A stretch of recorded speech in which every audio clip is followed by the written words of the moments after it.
से निकलकर सामने आ रही है कि आज जो है संसद में अंतरिम बजट पेश किया जाएगा। 11 बजे का समय तय है जब लोकसभा में वित्त मंत्री निर्मला सीतारमण जो है वो अंतरिम बजट को पेश करेंगी और अपने बजट के अभिभाषण की शुरुआत करेंगी। तो सबकी निगाह है इसी बात पर कि आखिर क्या कुछ होगा इस अंतरिम बजट में। तमाम जो लोग हैं वो इस अंतरिम बजट को एक चुनावी बजट के तौर पर भी देख रहे हैं। कई बड़ी योजनाओं के बारे में जानकारी हो सकती है, कई बड़ी घोषणाएं जो है वो सरकार कर सकती है और चूंकि इसमें केवल एक वो जानकारियां होती है कि सरकार इस प्रकार से खर्च जो है वो करेगी।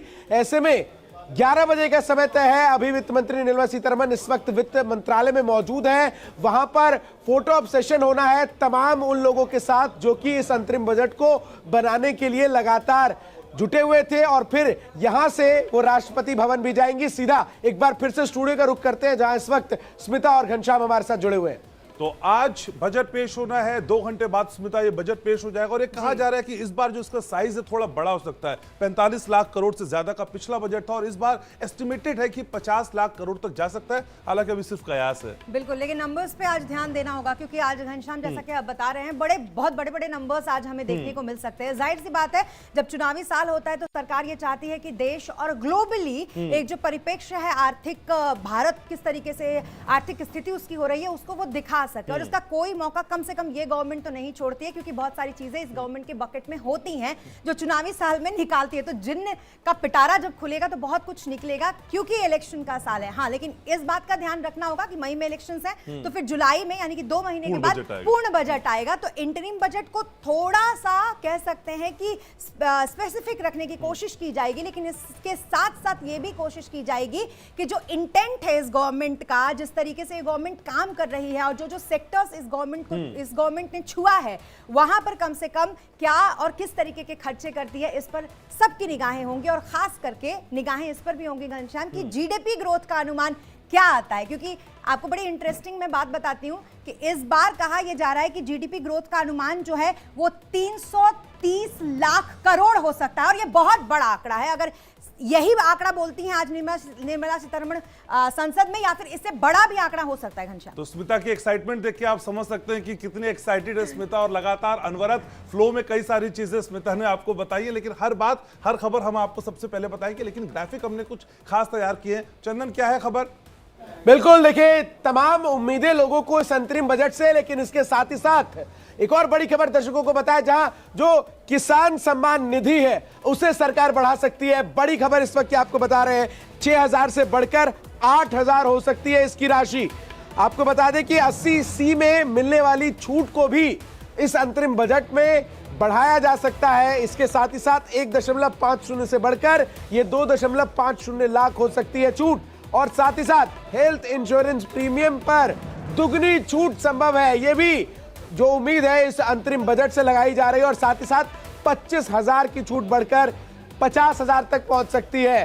तो किस तरीके से जो तमाम उम्मीदें हैं लोगों की वो इस बजट से एक तरफ है, तो क्या कुछ संभावनाएं इस वक्त नजर आ रही है। कल आर्थिक सर्वेक्षण जो है वो सदन पटल पर रखा गया और उसके बाद अब 11 बजे का समय जब अंतरिम बजट वित्त मंत्री निर्मला सीतारमण छठी बार पेश करेंगी। घनश्याम और स्मिता, तो बिल्कुल कई सारी चीजें हैं जो अपने दर्शकों को में कर रही थी। बिल्कुल, स्मिता यही बता रही थी कि देखिए पिछली बार जब 2019 की बात थी तब जो अंतरिम बजट पेश किया गया था किसान सम्मान निधि, उसमें एक बड़ा बदलाव किया गया था, उसकी एक अमाउंट तय की गई थी और आज ये अमाउंट बढ़ सकती है। इस तरह की जानकारी चंदन हमको दे रहे थे। लेकिन चुनाव की साल है स्मिता, तो चुनावी साल में कुछ चुनावी छाप और लोक लुभावन बातें भी होंगी और इस बजट को ज्ञान का नाम दिया गया जिसमें गरीबों की बात है, इसमें अन्नदाताओं की बात है, नारी की बात है, रोजगार की बात है। और प्रधानमंत्री मोदी ये कहते रहे कि देखिए मेरे लिए जातियों का मतलब सिर्फ अन्नदाता है, नारी है, गरीब है और रोजगार है और इसी के इर्द गिर्द प्रधानमंत्री अपनी बातें भी करते दिखाई दे रहे हैं। लेकिन जिस जीडीपी की हम बात कर रहे थे उस जीडीपी में किस तरह की कैलकुलेशन होगी,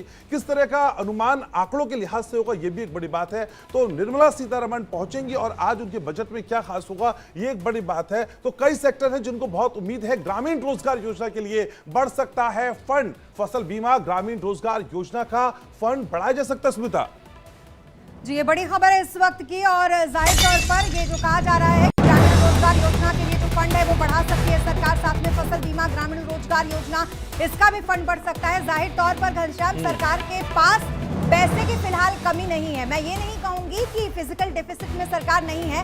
फिजिकल डेफिसिट की अगर आप बात करेंगे तो 5.6% ये फिजिकल डेफिसिट थी।